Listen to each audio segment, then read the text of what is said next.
Muy bien, señores. Entonces, buenos días a todos. Vamos a dar inicio con este tema. Espero que hayan venido descansados de fin de semana largo. Hoy es atípico que lo hagamos el martes, pero creo que era importante porque si no lo hacíamos en este día, luego ya se me hace muy tarde para efectos de las anuales de personas morales AGAPES hasta el siguiente lunes, ¿no? Entonces, vamos a dar inicio.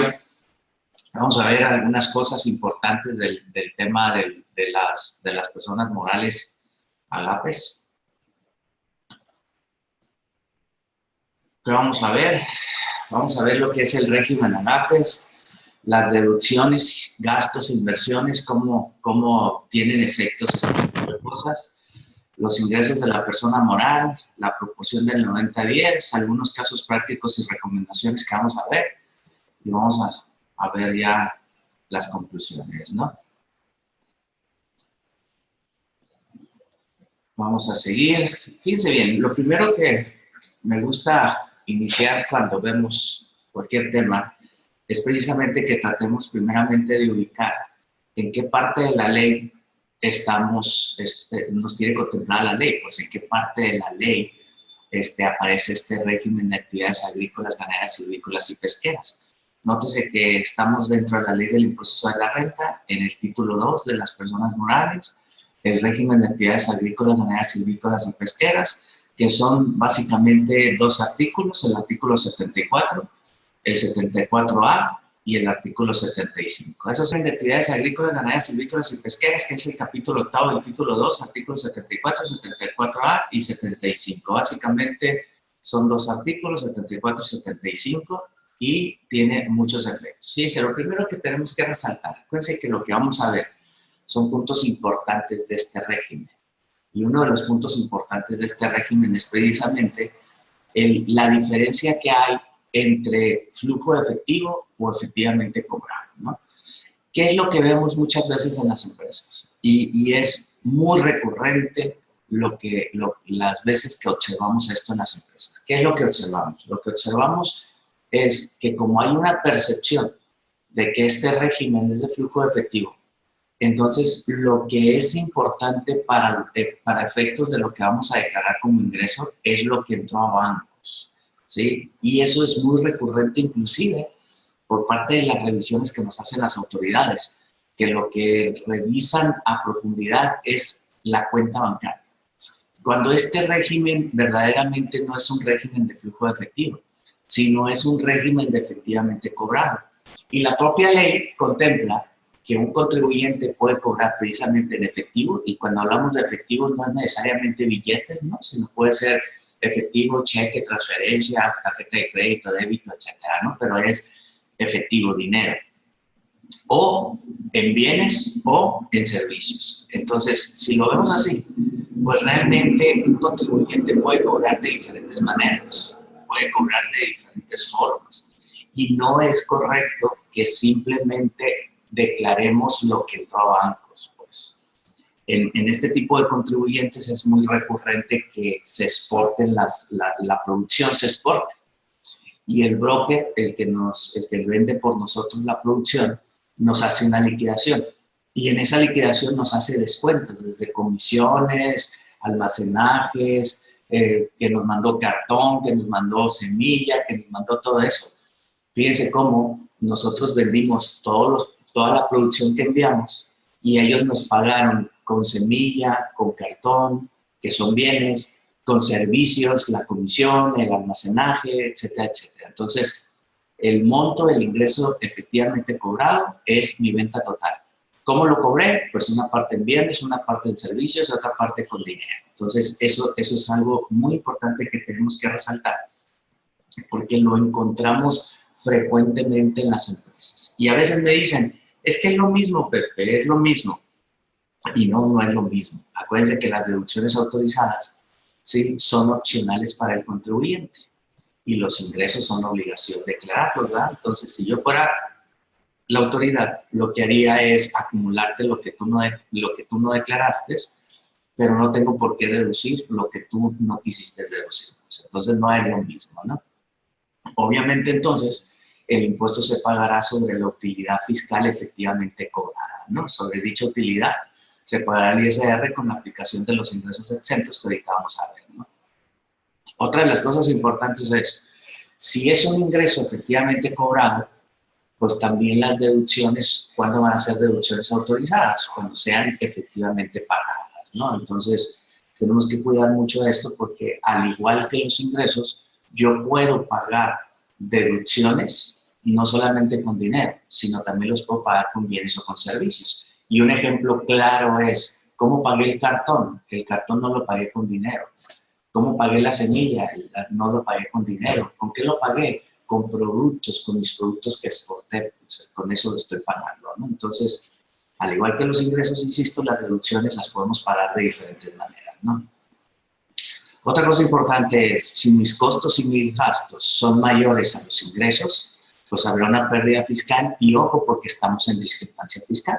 ¿Por qué? Porque es ilógico, ¿verdad? Es ilógico decir, a ver, si yo cobré 1,000, ¿cuánto es lo más que puedo pagar? Pues 1,000, ¿verdad? Entonces técnicamente tengo un ingreso cobrado de 1,000 y tengo pagos o deducciones pagadas de 1,000. Mi base es 0. Pero si yo tengo ingresos de 1,000 y tengo deducciones pagadas de 2,000, eso en automático nos ubica para la autoridad en una discrepancia fiscal, en el cual nosotros le tendremos que explicar cuál fue la razón por la que tuve deducciones mayores a mis ingresos, cómo le hice para cobrar 1,000 y pagar 2,000.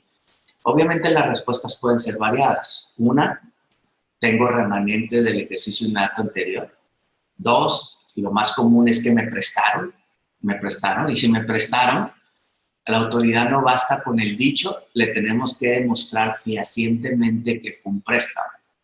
Y muchas veces la autoridad, en ese afán de que siempre piensa que lo que nosotros estamos ingresando a la cuenta bancaria son ingresos, ¿sí? Y que si no los declaramos como ingresos y los declaramos como préstamos, a lo mejor son ventas omitidas que estoy disfrazando de préstamos, eso es muy común. Entonces, siempre en ese sentido, siempre es muy desconfiada la autoridad. Y muchas veces lo que nos pide es el estado de cuenta bancario del que me prestó, donde se vea fehacientemente que de ahí salió el dinero, y lo coteja con mi estado de cuenta bancario, donde se ve que de aquí salió y aquí llegó, ¿no? Entonces, eso nos puede poner en un punto de desventaja, porque si aparte de que estoy pidiendo dinero prestado,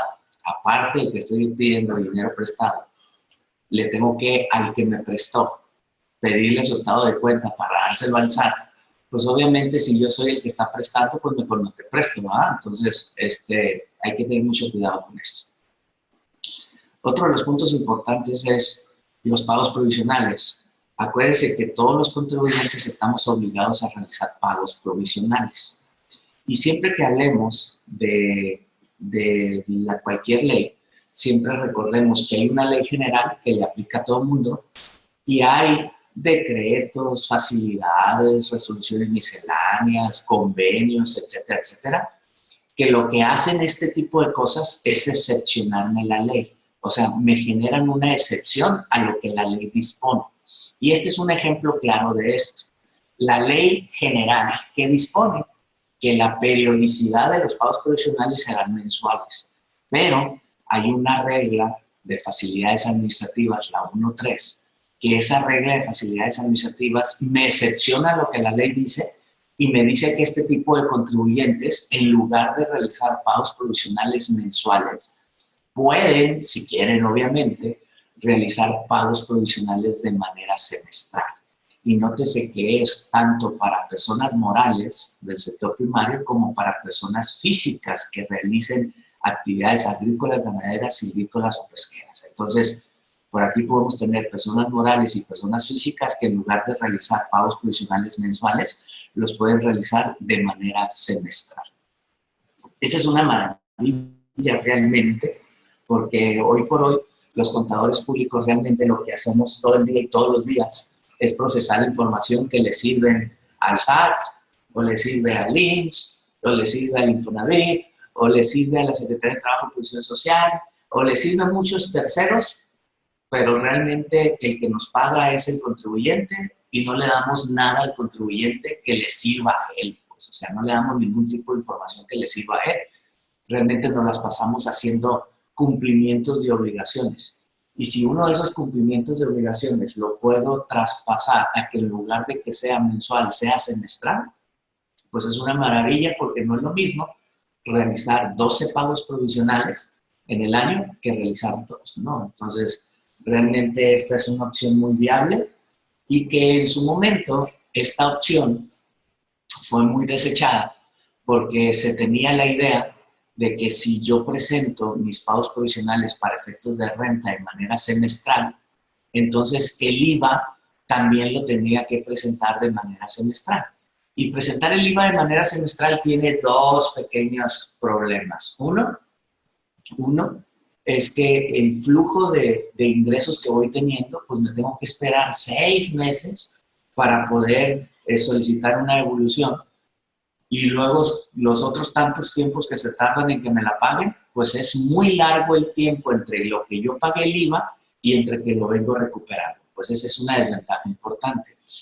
Y la otra desventaja de hacerlo semestral es que no es lo mismo pedirle 100,000, 200,000 pesos a la autoridad en un mes que pedirle 2 millones, 3 millones, 4 millones en un semestre, ¿no? Entonces también esa es otra desventaja. Esa desventaja en el IVA pues provocó que muchos contribuyentes se fueran por impuestos sobre la renta de manera mensual, cuando en realidad un contribuyente puede optar, y esto es muy importante, puede optar por pagos provisionales para efectos de impuestos sobre la renta de manera semestral y para efectos de IVA podemos optar por periodicidad mensual.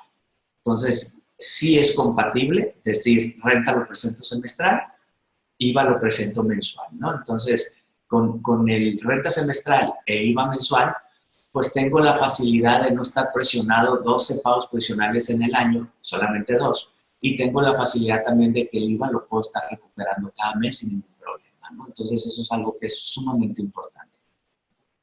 Esta misma regla 1.3 de facilidades administrativas me da otra opción que también es muy, muy útil, es muy, muy beneficiosa, pero que lamentablemente pocas personas lo usan, ¿no? Pocos contribuyentes. Hace rato veíamos cómo es ingreso efectivamente cobrado menos deducciones efectivamente pagadas. Aquí podemos optar por decir ingresos efectivamente cobrados por coeficiente de utilidad. Un coeficiente de utilidad que se determina con el ejercicio inmediato anterior o con los 5 ejercicios inmediatos anteriores, donde tenga un coeficiente de utilidad. Pues. Y esto es muy común porque hay empresas en que lo fuerte de los ingresos no están al final del ejercicio, sino lo fuerte de los ingresos está al principio del ejercicio. Imagínense, voy a dar de ejemplo en Caborca, los esparragueros de Caborca. Los ingresos fuertes los tienen por ahí entre febrero, marzo, abril. Ahí es donde tenemos los ingresos fuertes. Mayo, tal vez. Entonces, si hacemos un cálculo del pago provisional del primer semestre del impuesto de la renta, pues tengo muchos ingresos, pero tengo pocas deducciones, porque también los gastos fuertes los tengo en el segundo semestre.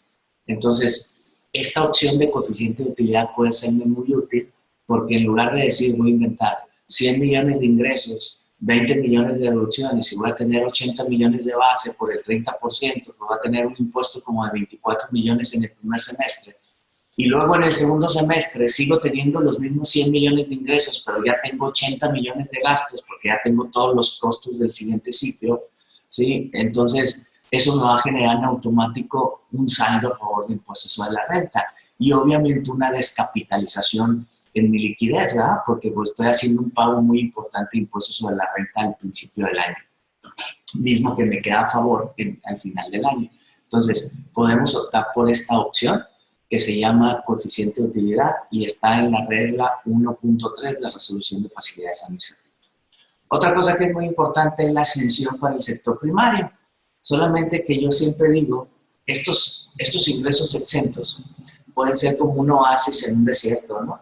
Porque cuando decimos, oye, es que yo tengo ingresos exentos, pues yo puedo decir, qué maravilla, ¿verdad? Decir que tengo ingresos exentos, ¿sí? Pero cuando veo el efecto o la consecuencia de tener precisamente ingresos exentos, entonces resulta que a lo mejor el beneficio no es tan beneficioso como creemos que es, ¿no? Entonces ahorita vamos a ahondar algo más en esto. Y esto que les comento es precisamente por lo que dice este artículo 28, fracción 2 de la Ley del Impuesto sobre la Renta. Fíjense cómo este artículo 28 me habla de los no deducibles, Y claramente me dice que para los efectos de este título no serán deducibles los gastos e inversiones en la proporción que representen los ingresos exentos respecto al total de ingresos del contribuyente. Este artículo precisamente es el que le quita el beneficio, lo maravilloso de decir tengo ingresos exentos, porque imagínense, les voy a dar un ejemplo. Imagínense que yo soy una persona física y tengo ingresos de 2 millones y tengo deducciones de 1,5 millones, ¿sí? Tengo ingresos 2 millones y deducciones 1,5 millones. Pero de esos 2 millones, supongamos que 1 millón está exento. Entonces quiere decir que me queda 1 millón grabado y tengo deducciones de 1,5 millones. Entonces, ¿cuánto representan los ingresos exentos del total de los ingresos? Tengo 1 millón de ingresos exentos, tengo 2 millones de ingresos totales, pues representa realmente el 50%. O sea, mis ingresos exentos representan el 50% del total de mis ingresos. Entonces, lo que tengo que hacer técnicamente es irme a mis deducciones, que les dije que era 1,5 millones, multiplicarlos por el 50% y ese 50% sería no deducible. Entonces, ¿cómo me quedaría el resultado? Me quedarían 2 millones de ingresos, 1 millón de ingresos exentos, 1 millón grabados, menos 750, que es lo deducible nada más, pues me quedaría una base de 250,000 pesos, ¿no? Entonces, fíjense para qué me sirvió los ingresos exentos. Si yo no tuviera ingresos exentos, tuviera 2 millones de ingresos, 1,5 millones de deducciones, tuviera una utilidad de 500. Como tengo ingresos exentos, en lugar de tener una utilidad de 500, voy a tener una utilidad de 250. Entonces, realmente los ingresos exentos no son como nos dicen que son. ¿Por qué? Por este artículo que está aquí. Y además hay otra cosa. Si yo tengo gastos o inversiones que no son deducibles para efectos del impuesto sobre la renta, pues ¿qué pasa con el IVA? ¿Sí? ¿Qué pasaría con el IVA? Si yo tengo un gasto o una inversión que tiene IVA, en el ejemplo que les puse ahorita, y el 50% es no deducible, pues quiere decir que el IVA que tiene ese gasto, que tiene esa inversión, en un 50% es no acreditable también. Y entonces, el beneficio que tengo en impuesto sobre la renta, pues lo pierdo en la proporcionalidad de no acreditables del IVA, pues. Entonces, aplicar ingresos exentos puede ser que lejos de ayudarme, me perjudique, pues. Y créanmelo que no estoy diciendo una tontería, ¿eh? Puede ser que así sea en muchos casos, ¿ok? Por eso es que a raíz de eso hay una regla de resolución miscelánea, la regla 33124, que me da la opción de básicamente renunciar a los ingresos exentos. Pues yo puedo decirle a la autoridad, ¿sabes qué, autoridad? Yo no quiero aplicar ingresos exentos. Y fíjense lo que me dice esta regla. Me dice, para efectos del 28, fracción 2 y 103, último párrafo de la ley, el 103 es para personas físicas, el 28 es para personas morales. Las personas morales, así como las personas físicas dedicadas a estas actividades agapes, podrán deducir sus gastos e inversiones que reúnan requisitos fiscales sin aplicar la proporción derivada de los ingresos exentos, siempre que acumulen en el ejercicio del que se trate el monto que en su caso le corresponda por dichos ingresos exentos. Es decir, puedo yo renunciar a los ingresos exentos y en el escenario que les di ahorita, pues voy a tener 2 millones de ingresos. En lugar de decir menos 1 millón exentos, renuncio a los ingresos exentos, dejo los 2 millones de ingresos y le aplico el 1,5 millones de deducciones completitas, ¿verdad? Y de esa manera estoy básicamente renunciando a los ingresos exentos.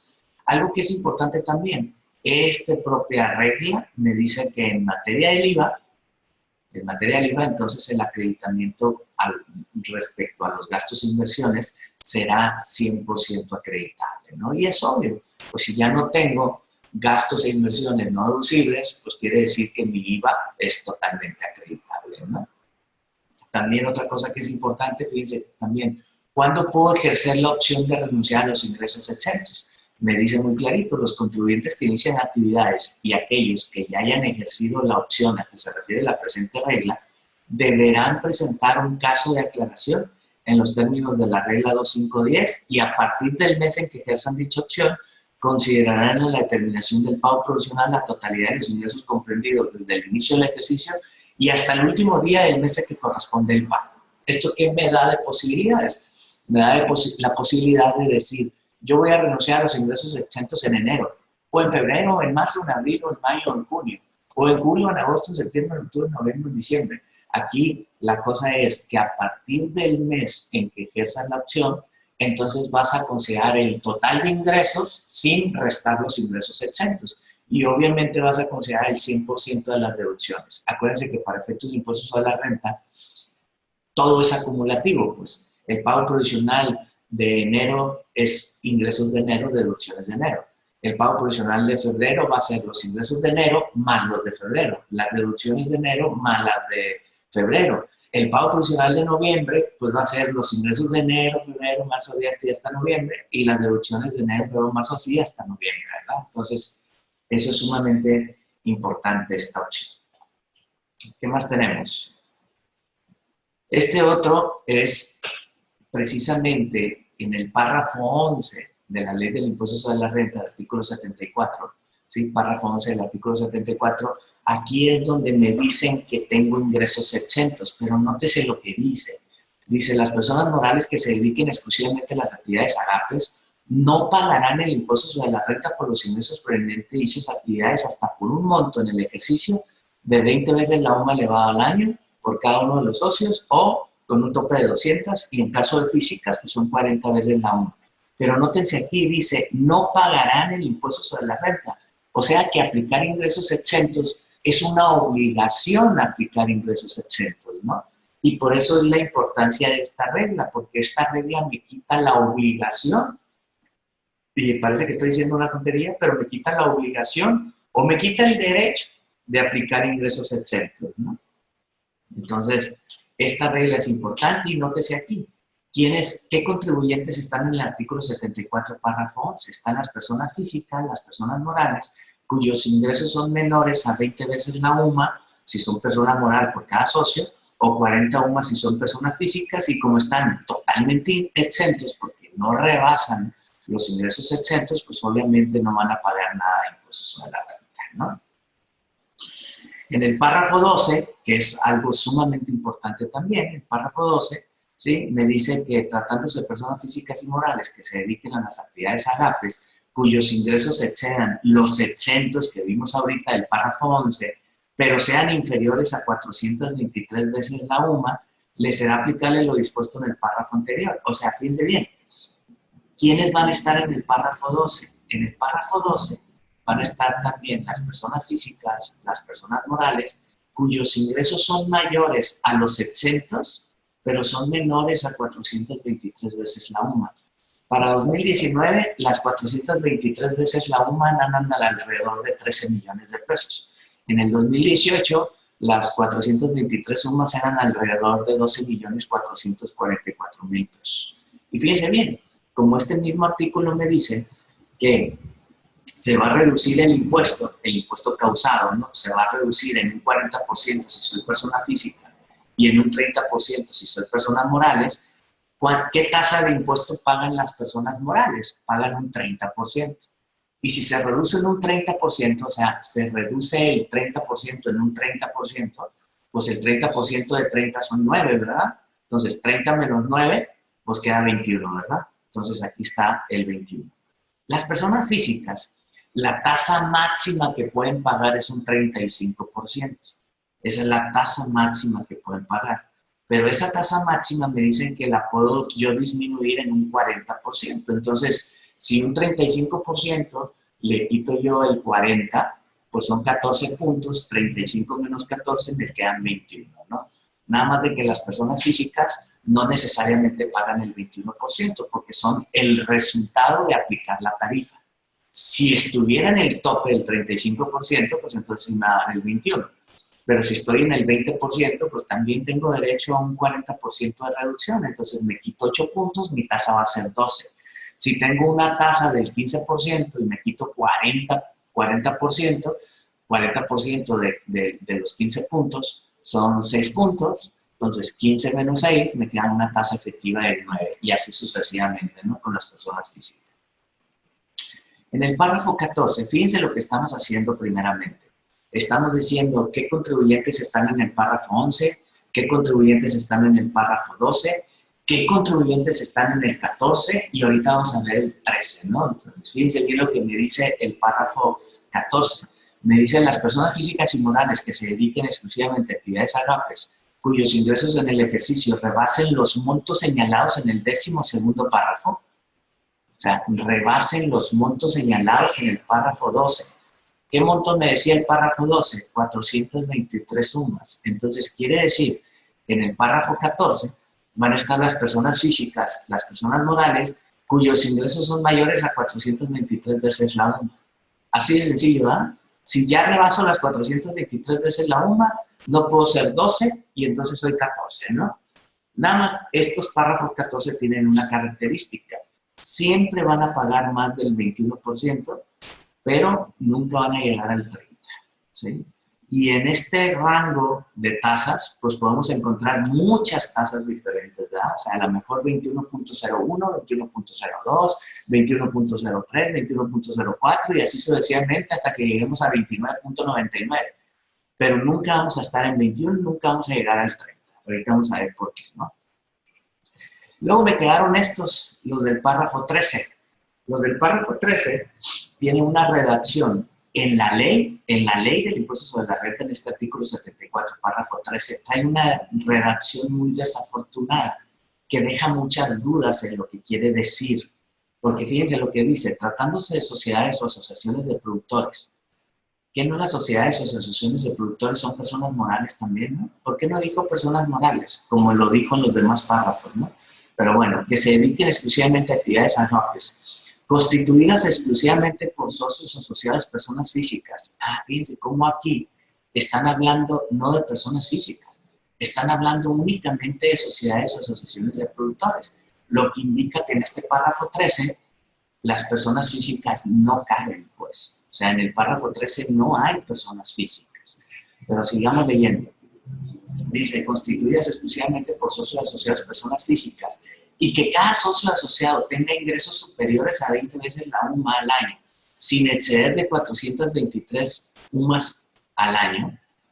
Y aquí hay otra redacción desafortunada. Un socio, un asociado, tiene ingresos en una persona moral. ¿Que no la persona moral es la que tiene los ingresos? No la persona física, pues, sino es la persona moral la que tiene los ingresos, ¿verdad? ¿A qué se quisieron referir con eso de que tengan ingresos superiores a 20 veces la UMA, pero inferiores a 423? Y luego me sigue diciendo, sin que en su totalidad los ingresos en el ejercicio de la sociedad o asociación excedan de 4.230 veces la UMA. No me van a preguntar por qué 423 veces la UMA, ni por qué 4.230, ¿no? O sea, realmente esa cantidad, pues, no sé, 423. ¿Por qué? No saben, ¿no? Pero así está. ¿Ok? Entonces, esta redacción me deja muchas dudas. Afortunadamente, en la regla 1.11 de la resolución de facilidades administrativas corrigen la mala redacción del párrafo 13. Lo corrigen, fíjense cómo lo corrigen. Dice, para los efectos del artículo 74, 13º párrafo de la ley del impuesto sobre la renta, las sociedades o asociaciones de productores, así como las demás personas morales. Ah, entonces ya aquí, ¿qué quisieron decir con sociedades o asociaciones de productores? Pues ya no me interesa, ¿eh? Porque dice, así como las demás personas morales. Así como las demás personas morales, pues todas las personas morales, llámense como se llamen o apellídense como se apelliden, si son SA, si son SDRL, si son SPR, si son SCP, lo que sea, aquí cabemos ya, ¿ah? Requisito segundo, que se dediquen exclusivamente a las actividades agrícolas, ganaderas, silvícolas o pesqueras y que estén constituidas exclusivamente por socios asociados, personas físicas. Este es un requisito importante. Si yo quiero ser párrafo 13 del artículo 74 y dentro de mí tengo a una persona moral como socio, pues simple y sencillamente ya no quepo. ¿Por qué no quepo? Porque me dice bien clarito que estén constituidas exclusivamente por socios asociados, personas físicas, ¿sí? Y luego dice, y que los ingresos de la persona moral en el ejercicio por cada socio no excedan de 423 veces la UMA al año. Ah, ya no me dijo que el socio obtenga ingresos. Quien obtiene los ingresos es la persona moral, pero esos ingresos divididos entre el número de socios me den una cantidad menor a 423 veces la UMA. Eso ya es diferente, ¿verdad? Eso ya es alcanzable. Luego dice, sin exceder su totalidad de 4.230 veces la UMA elevada al año. Estos podrán reducir el impuesto en un 30%. ¿Por qué no me dijo un 40%, como en el otro caso? Pues muy sencillo, ¿verdad? Porque el 40% ¿a quién les aplica? A las personas físicas. Y aquí en este párrafo 13 no caben las personas físicas, lo veíamos ahorita hace un momento, ¿no? Entonces, ¿quiénes están en el artículo 74, párrafo 13? Van a estar las personas morales, o sea, aquellas personas morales que cumplan estos 4 requisitos. Ser persona moral, que sus socios sean puras personas físicas, que los ingresos de la persona moral sea menor a 4.230 veces la UMA. O sea, la persona moral no debe de exceder de 4.230 veces la UMA al año, la persona moral. Pero aparte, que los ingresos de la persona moral divididos entre el número de socios me dé una cantidad menor a 423 veces la UMA. ¿Sí? Entonces, si yo soy una persona moral que está constituida por 6 personas físicas y tengo ingresos de 90 millones, fíjense cómo, si yo sumo, 90 millones es menor a 4.230 veces la UMA, sí. ¿Estoy constituido por puras personas físicas? Sí. ¿Soy persona moral? Sí. Pero si yo agarro los 90 millones entre 6 socios, me da como resultado 15 millones. Y 15 millones es una cantidad mayor a 423 veces la UMA.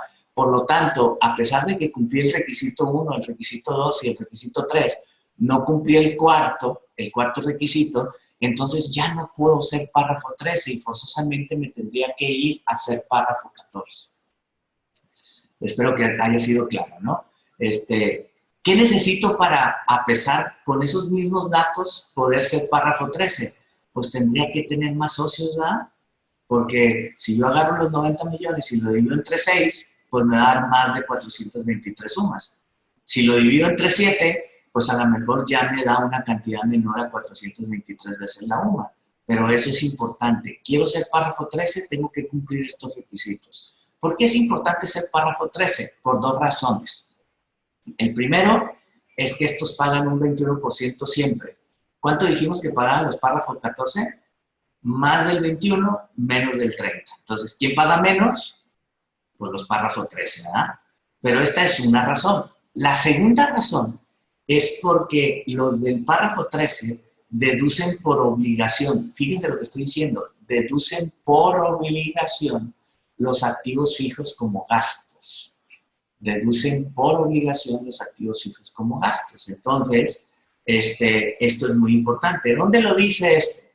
Lo dice aquí mismo en el artículo 74. Me dice, los contribuyentes a que se refieren los párrafos 12º, o sea, los 12, y 13º, los 13, deducirán como gastos las erogaciones efectivamente realizadas en el ejercicio para adquisición de activos fijos, gastos o cargos diferidos. Fíjense cómo dice, deducirán como gastos, no dice podrán deducir, dice deducirán como gastos. Entonces, es obligación deducir como gastos.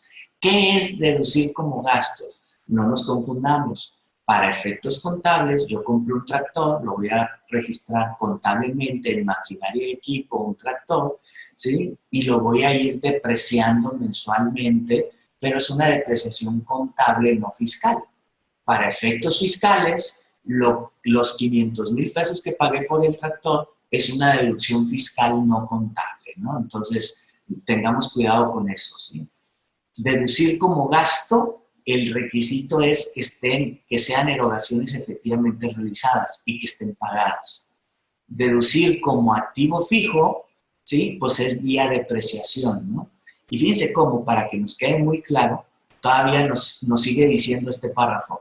Los contribuyentes a que se refiere en el 14º párrafo de este artículo deberán aplicar lo dispuesto en la sección 2 del capítulo 2 del título 2, o sea, en la sección 2 de las inversiones, ¿sí? De las deducciones autorizadas de las personas morales, me dice claramente que estos contribuyentes van a aplicar depreciación.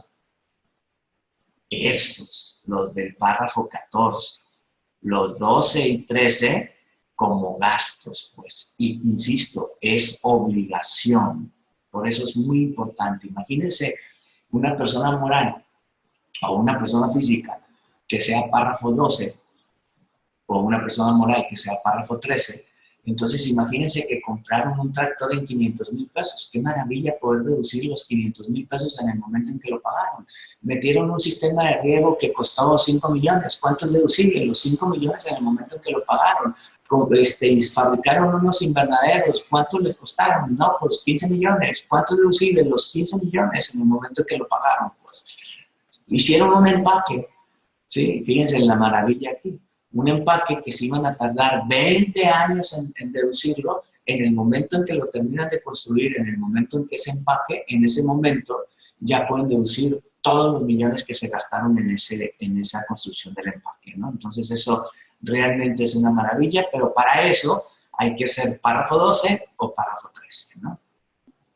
Otra de las cosas importantes es, nótese que en todos los párrafos siempre me estuvo diciendo, desde el 11 me estuvo diciendo que realicen actividades exclusivamente, y aquí me lo volvió a repetir, ¿sí? Que realicen actividades exclusivamente, ¿sí?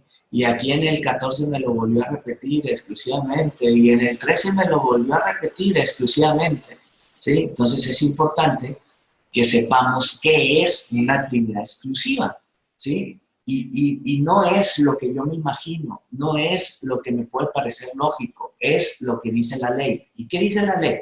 Me dice, se consideran contribuyentes dedicados exclusivamente a las actividades agrícolas, ganaderas, pesqueras o silvícolas, aquellos cuyos ingresos por dichas actividades representan cuando menos el 90% de sus ingresos totales. Fíjense cómo dice, cuando menos el 90%.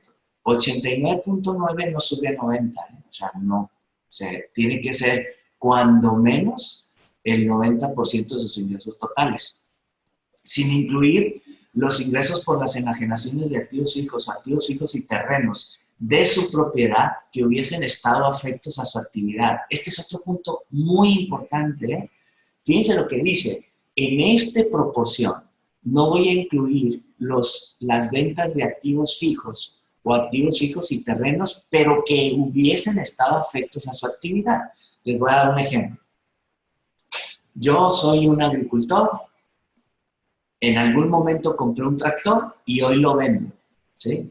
La venta de ese activo fijo ¿estaba afecto a mi actividad? Pregunto.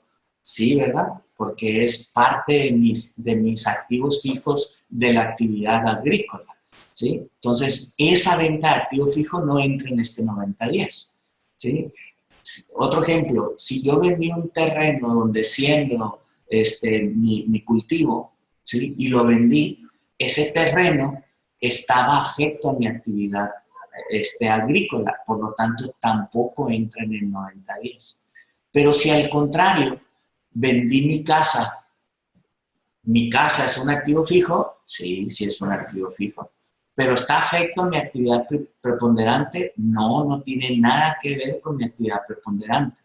Por lo tanto, ese ingreso que tengo por la venta de la casa, ese sí juega en el 90-10. pareciera ilógico, pareciera que no debería de ser, pero así está muy clara la ley, porque el activo fijo, para que no entre en la proporción, tiene que haber estado afecto a su actividad, ¿sale? Entonces son puntos muy importantes que debemos de valorar.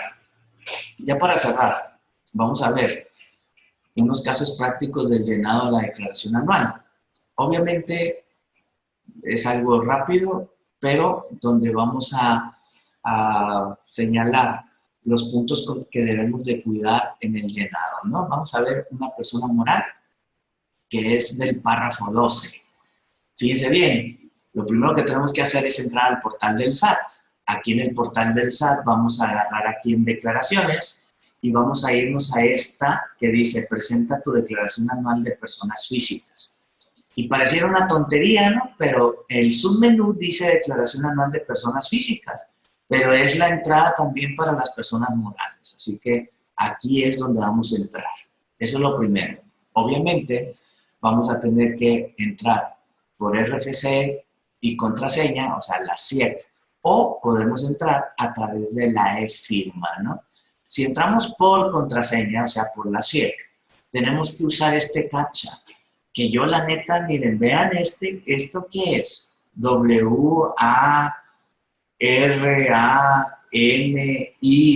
o sea, me equivoco siempre que le quiero poner esto porque están muy mal, o sea, no se ven, pues, no se entienden. Por eso, pues a veces es mejor entrar con la e-firma, ¿no? Además de que es más seguro entrar por la e-firma. Una vez que ya estamos ahí, me va a aparecer aquí el presentar tu declaración. Aquí me va a preguntar el perfil del contribuyente, qué ejercicio es, 2018, qué tipo de régimen voy a declarar, en este caso el AGAPE, me dice periodo de la declaración del ejercicio y una declaración normal. Obviamente continuar. Aquí me pregunta si soy un párrafo 12, pues obviamente no tengo ingresos suficientes como para dictaminar mis estados financieros y mucho menos para presentar mi información sobre la situación fiscal, ¿no? Entonces es no, no. Y aquí ya empezamos, miren. Para efectos de este campo, la UMA anual es igual a la unidad de medida de actualización anual. Esto me lo da el propio portal, me pasa ese dato. Acuérdense que hay una UMA diaria, hay una UMA mensual, que es el valor diario por 30.4, y la UMA anual es el valor mensual por 12. ¿Por qué recalcamos esto? Porque normalmente, cuando yo quiero sacar, tengo un valor de UMA diaria, y pues yo quiero sacar la UMA mensual, y digo yo, pues UMA diaria por 28 días que trae febrero, o por 31 días que trae marzo, en el decreto que da origen a la ley, digo a la UMA, ¿sí? Me dice, UMA diaria, un valor. La UMA mensual no es la UMA diaria por el número de días del mes, es la UMA mensual, digo, la UMA diaria por 30.4. Y la UMA anual no es la UMA diaria por 365 días, es la UMA diaria, digo, la UMA mensual, el resultado de la UMA mensual por 12, ¿sí? Entonces, probablemente ahí tengamos que considerarlo así, pues UMA anual es igual a la UMA mensual por 12 y la UMA mensual es la UMA diaria por 30.4, ¿ok? Entonces, este punto es importante. Fíjense cómo al momento en que vamos a presentar la declaración, me hace una serie de preguntas, ahorita las vamos a ir viendo, me hace una serie de preguntas el formato de la declaración anual, que precisamente al hacerme esa serie de preguntas, lo que hace el formulario, voy a decirlo así, es ubicarme o en el párrafo 12, o en el párrafo 13, o en el párrafo 14. ¿Ok? Ahorita vamos a ver algo de esto. Fíjense bien, aquí precisamente es lo que les estoy diciendo. Estas son las preguntas. Indica si optas por determinar tus estados financieros, si estás obligado a presentar la del SIF, si estás obligado porque realizaste operaciones con residentes en el extranjero, si optas por presentar la información sobre su situación fiscal. Me dice aquí Indica si eres una persona moral dedicada exclusivamente a actividades agrícolas, ganaderas o pesqueras. Pues sí, sí soy, ¿verdad? Indica si eres ejido o comunidad, no. Indica si eres una sociedad o asociación cooperativa de producción, no. Indique si eres sociedad o asociación de productores exclusivamente con socios asociados personas físicas, no. Ahora fíjense bien, para efectos de reducción de tu impuesto, indica si tus ingresos son. Al darle esta pestañita aquí, se te van a despegar estas cuatro opciones. Y dice, excede 200 sumas. 200 sumas son los ingresos exentos, ¿verdad? Pero son iguales o inferiores a 423 sumas. Obviamente, si soy párrafo 12, exactamente este rengloncito es el que me ubica como párrafo 12. ¿Por qué? Porque excedo los ingresos exentos, pero no rebaso las 423 sumas. Recuerden que esos son los del párrafo 12, ¿sí? Exceden los exentos, pero no rebasan las 423 sumas, ¿sale? Entonces es muy importante que no nos equivoquemos de renglón. Es muy, muy importante que no nos equivoquemos de renglón. Si yo pongo que soy párrafo 12 y en mis ingresos acumulables por acá pongo 100 millones de ingresos, el sistema me va a decir que tengo un error. ¿Por qué? Porque por este lado le digo que no rebaso los 423 sumas y por este lado le estoy poniendo una cantidad superior a los 423 sumas. Entonces, tenemos que tener mucho cuidado con eso. Aquí está ingresos propios de la actividad, 11.655.000. Ingresos propios de la actividad de exportación, 0. Ganancia en ventas de activos fijos relacionados con actividades propias. Intereses, ganancias por actividades no propias, ¿sí? Fíjense bien, algo que es importante también. Por este lado, tenemos ingresos propios. Y por este lado tenemos ingresos no propios. ¿Qué pareciera aquí?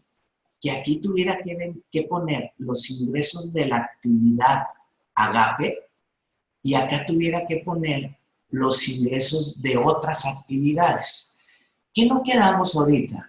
¿Qué no quedamos? Que si yo cumplo la exclusividad, entonces todo soy agape, ¿sí? En eso quedamos de acuerdo a lo que dice la ley. La ley dice que si cumplo el 90-10, entonces todo es agape. ¿Por qué el llenado o por qué la declaración me separa los ingresos propios de los no propios? Y aquí les va el primer tip. Si yo tengo ingresos no propios, voy a dar una tontería de ejemplo, pero supongamos que yo tengo 10 millones de ingresos totales. 9.200.000 son por venta de maíz y 800,000 pesos son por venta de celulares. ¿Cumplo el 90-10? Sí, sí lo cumplo. Entonces los 10 millones se consideran ingresos propios. Y esa es la primer tip que les vamos a poner aquí. Todo es ingresos propios. Si cumplo el 90-10, todo es ingreso propio. Y no tengo por qué poner nada acá. Aquí seguimos acumulando aquí total de ingresos propios y aquí tengo los ingresos exentos. Mire, estamos considerando que soy una persona moral con más de 10 socios o con 10 socios y este es el tope máximo de ingresos exentos, que son las 200 UMAS, ¿no? Por lo tanto, si tengo 11.655.000 de ingresos totales y tengo exentos 5.880.000, pues voy a tener ingresos acumulables de 5.774.000. Aquí lo importante es, ¿se acuerdan de la proporción? ¿Cuánto representan los ingresos exentos del total de los ingresos? Pues tendría que decir, ¿cuánto representan estos 5.880.000 de estos 11.655.000? Pues representan aprox como un 50%, ¿ah? Entonces yo tendría que, de mis gastos e inversiones, ese porcentaje sería no deducible, ¿verdad? Aquí ya vamos en este ejemplo, estamos llenando solamente las adquisiciones de mercancías, ¿sí? O sea, estamos llenando aquí, miren, este solo renglón. Las adquisiciones netas de mercancías, o sea, se compras, no son gastos ni son inversiones, ¿verdad? Entonces, por lo tanto, estos 5 millones no tienen por qué irse a la proporción de cuánto representa esto de esto, no tendrían por qué irse, ¿no? Entonces, fíjense cómo, si yo pongo aquí solamente, no estoy poniendo ningún otro gasto, o sea, no estoy poniendo ninguna otra deducción, perdón, ¿sí? Estoy poniendo solamente compras, fíjense cómo aquí, déjenme cambiar esto para acá, aquí se observa que el importe total se pasa al renglón de deducciones autorizadas sin que me castigue absolutamente nada de la proporción de los ingresos exentos. El año pasado, en la declaración anual, ¿sí?, del 2017 que se presentó en el 2018, estos 5 millones me los llevaba a la proporción de los ingresos exentos respecto al total de los ingresos, y aquí me estuviera poniendo alrededor de un 50% solamente de los 5 millones. Hoy no. Esa fue una mejora del formulario para este 2019, ¿no? Entonces, eso es algo importante. Ya no me castiga lo que viene siendo las compras de la proporción. Ahora bien, me tengo que estar cambiando porque no me deja ver aquí el formato todo, ¿no? O sea, al posicionarnos en este renglón, aparece la ayuda, que dice qué es lo que se calcula en este renglón. Aquí la importancia en la recomendación del llenado de los ingresos. Si cumplo el 90-10, el total de mis ingresos son propios, que es lo que ahorita les decía, ¿verdad? Me aparece pues este mensaje, ¿no? Que dice, total de deducciones autorizadas relacionadas con actividades no propias. Las deducciones autorizadas por actividades no propias deberán ser proporcionales a los ingresos relacionados con actividades no propias respecto de los ingresos totales. ¿Se acuerdan lo que les dije ahorita?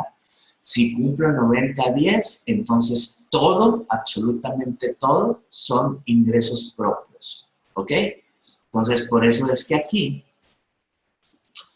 total de deducciones autorizadas relacionadas con actividades no propias. Aquí dejo 0, ¿verdad? Porque todo es propio. ¿Sale? Todos son ingresos propios. ¿Ok? Aquí están las deducciones totales, total de deducciones, y fíjense cómo me pone aquí total de deducciones autorizadas relacionadas con actividades propias. Me está castigando, fíjense cómo me está castigando una parte de mis gastos, de estos que estoy poniendo aquí, en la proporción que representan los ingresos exentos del total de los ingresos, pero ya no me está castigando sobre el total de las compras. Entonces, eso es algo importante. Otra de las cosas, si yo soy párrafo 12, ¿cómo deduzco mis activos fijos? ¿Sí? Por obligación, ¿verdad? Que aquí lo dice, deducirán como gasto las erogaciones efectivamente realizadas en el ejercicio. Entonces, aquí en el ejercicio yo adquirí esto. ¿Cuánto deduzco? Todo. Todo deduzco, ¿eh? ¿Sí? Porque lo estoy deduciendo como gasto. ¿Sí?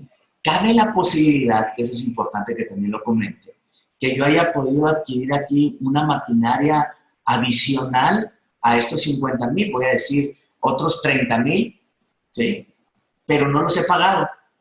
Entonces, adquiridos ya están, pero no los he pagado. Por lo tanto, aquí tendría que poner 80,000 que adquirí, pero deduzco 50,000 nada más. ¿Sí? ¿Sí me expliqué? ¿Por qué? Porque no los he pagado, ¿ok? Una vez que ya tengo aquí, tengo mis ingresos acumulables, tengo mis deducciones autorizadas, tengo mi utilidad del ejercicio, ahí está.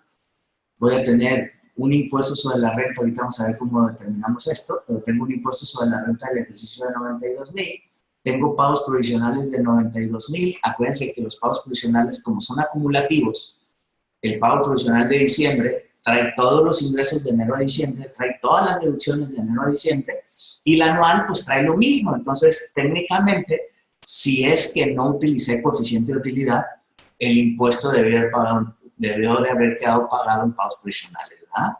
Entonces, aquí por eso tengo lo mismo como impuesto del ejercicio y como pagos provisionales. Aquí tenemos la utilidad gravable, tenemos, aquí fíjense bien, ¿se acuerdan que la ley me decía que si soy párrafo 12, ¿cuál es mi tasa de impuestos? Mi tasa es 21%, ¿ah? Entonces tengo una utilidad gravable y me dice, ¿cuánto de esta utilidad gravable está sujeta a reducción? Pues todo, ¿verdad? Todo está sujeto a reducción. Este es el impuesto sobre la renta que viene del 30% de la base, ¿sí? Y tengo una reducción del 30% de esto, me queda un impuesto de 92, ¿no? Mismo que ya está pagado en pagos provisionales, ¿ok? Pues aquí se podemos ver los 92, ¿sí? Que ya está totalmente pagado.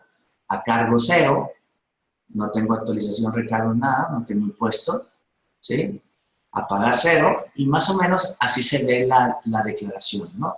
Acuérdense, antes de mandar la declaración, es importante que imprimamos el ejemplo el formato previo, voy a decirlo así, que lo revisemos, que todo lo que pusimos está bien puesto, que está donde debe de ser, que todo está bien determinado antes de enviar la declaración, ¿no?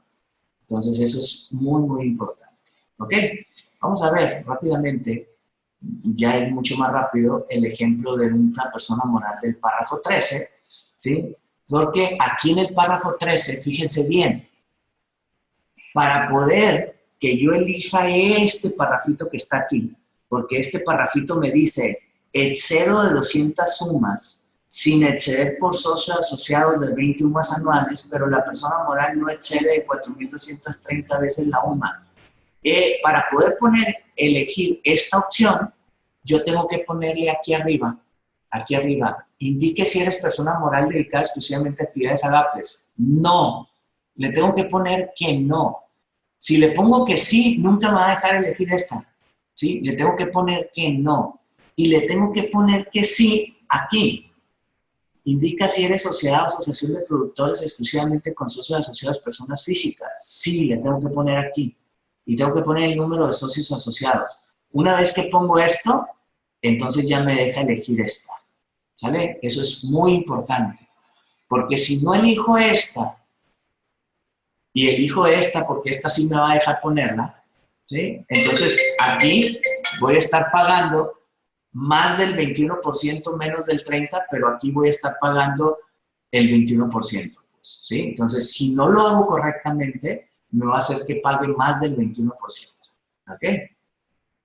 Y aquí vemos rápido ingresos, ingresos de exportación, intereses, fíjense cómo por acá no tenemos nada, porque, insisto, ingresos no propios no tenemos, ¿sí? Aquí tenemos el total de ingresos, los ingresos exentos y el total de ingresos acumulables. Fíjense bien, es muy probable que me convenga renunciar a los ingresos exentos, pero no lo estoy haciendo nomás para efectos de ejemplo, ¿no? ¿Sí? Ahí tengo los ingresos exentos, luego me voy a todas las deducciones.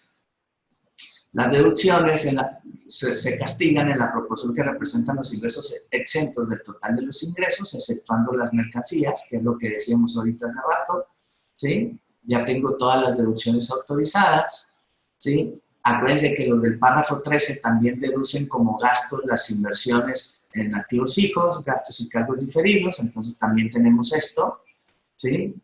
Ya tenemos aquí la base del impuesto. Luego me dice impuesto sobre la renta por lo que le aplica reducción. Aquí está la reducción y aquí está el impuesto reducido, ¿sí? Aquí está el impuesto reducido. Y aquí me dice la utilidad fiscal del ejercicio, la utilidad gravable, pero la parte del impuesto al que no le aplica reducción. Ah, no, perdón, es que aquí sí le aplica reducción a todo, ¿verdad?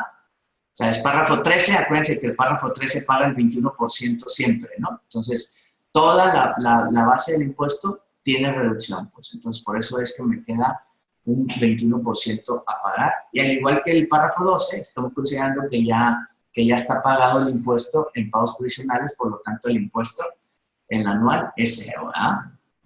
Y ya por último, viene un ejemplo de una persona moral del párrafo 14, donde aquí para hacer párrafo 14 tengo que elegir esta de las 423 veces la UMA, son superiores a 423 veces la UMA, y aquí le voy a poner que sí soy una persona moral dedicada exclusivamente a actividades agapes, pero a todo lo demás le voy a poner que no. Y entonces aquí soy párrafo 14. Nótese algo. Vimos un ejemplo de estamos viendo este ejemplo y ya vimos este ejemplo. Y entonces, ¿para qué demonios es este? ¿Sí? Este es un error del formato y tengan cuidado con él. Porque este me dice, excedo 200 sumas, pero no excedo por cada socio asociado de 20 UMAS anual, pero la persona moral excede de 4.230 veces la UMA. Si excedo de 4.230 veces la UMA, ¿puedo ser párrafo 13? La respuesta es no, no puedo ser párrafo 13. Y si no soy párrafo 13, ¿qué soy? Párrafo 14. Aquí. Entonces, este realmente sale sobrando. No existe un supuesto en la ley que me ubique aquí. Por supuesto que si yo le doy clic aquí, ¿sí? El cálculo del impuesto me lo va a dar diferente. Pero es muy simple. O soy 12, o soy 13, o soy 14. No existe un 13.5, pues, o sea, no existe este, ¿sí? Por lo tanto, tengan cuidado con eso. Aquí ya tengo intereses, ingresos propios, ingresos exentos, total de ingresos acumulables. Insisto, no propios no tenemos nada, ¿sí? Aquí tenemos deducciones, todas las deducciones, ¿sí? Tenemos sueldos, tenemos otras deducciones aquí, más deducciones, y aquí me quedan ya, de todas las deducciones autorizadas que tengo, van a ser deducciones autorizadas deducibles solamente esta cantidad. Fíjese cómo me está castigando por la proporción que representan los ingresos exentos del total de los ingresos, ¿sí? No tengo nada de deducciones no propias, ¿sí? Aquí sí, aquí tengo las adquisiciones en el ejercicio de activos fijos y aquí tengo las deducciones en el ejercicio, ¿sí? ¿Por qué son cantidades mayores? Porque aquí son depreciaciones, ¿verdad? Y puedo estar deduciendo en este ejercicio adquisiciones que tuve en ejercicios anteriores, ¿verdad? Entonces, vía depreciación. Aquí tengo mis ingresos acumulables, mi total de deducciones, mi utilidad del ejercicio. Por acá llegamos al impuesto que también está pagado en postprovisionales, que ahorita vamos a ver, ¿sí? Aquí tengo la utilidad gravable. Fíjense lo que me dice, utilidad gravable por lo que sí aplica reducción.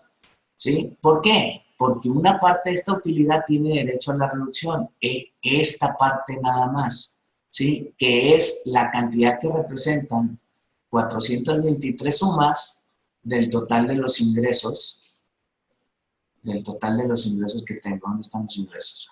Del total de estos ingresos, ¿no? ¿Sale? Entonces, una parte tiene derecho a reducción, este es el impuesto sobre la renta que tiene derecho a reducción, esta es la reducción, y este es el impuesto sobre la renta reducido. Pero fíjense cuál es mi base gravable, 20 millones, y solamente tengo 18, solamente tengo 1.379.000 que tiene derecho a reducción y 18.846 no tienen derecho a reducción. La suma de estos 18.846 y este 1.379.000 me da la base de los 20 millones, ¿sí? Entonces, de estos 18 millones, este es el impuesto sobre la renta. Este es el impuesto sobre la renta que no tiene derecho a reducción, por eso ya no viene la reducción, ¿verdad? Y mi impuesto sobre la renta causado va a ser la suma de este impuesto sin reducción más este impuesto reducido. Aquí tengo los 5.943.000 mismo que ya se pagaron en pagos provisionales, ¿verdad? Aquí lo tenemos. Muy bien, ya estamos sobre el tiempo.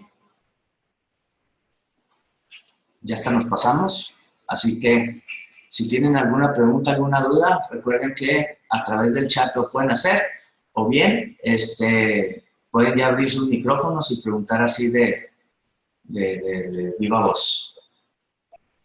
Oye, soy Manuel. Respecto al apartado de las deducciones autorizadas, ya ves que nos exponías que ahora para efectos de la proporción de los gastos e inversiones, sí. El sistema te hace bien el cálculo.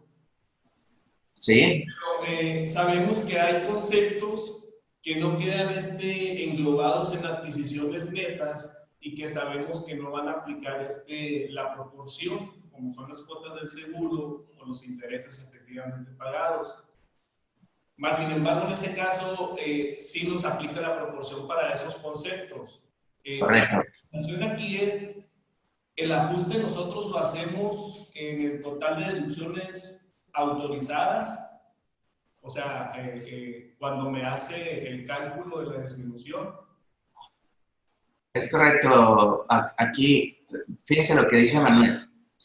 Manuel dice que hay deducciones autorizadas que no son gastos e inversiones aparte de las compras. ¿Sí? Es correcto. Esta cantidad que tenemos aquí, que esta cantidad la pone en automático el sistema, ¿sí?